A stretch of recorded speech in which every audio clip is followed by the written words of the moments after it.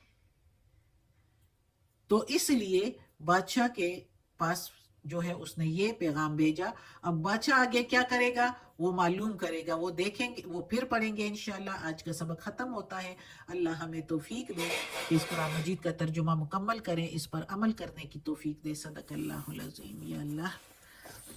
یا پروردگار، یا رب العالمین، یا مالک یوم الدین، یا علی کل شیء قدیر، یا اللہ یہ تیرے کلام قرآن مجید کی تلاوت کی ہے ترجمہ اور تفسیر کے ساتھ۔ یا اللہ اس کے زیر زبر پیش میں تلفظ میں کوئی غلطی ہوئی ہو تو معاف کر دینا۔ یا اللہ تو معاف کرنے والا مہربان ہے۔ یا اللہ ہمیں اپنے نیک اور صالح لوگوں میں شامل کر دے، آمین۔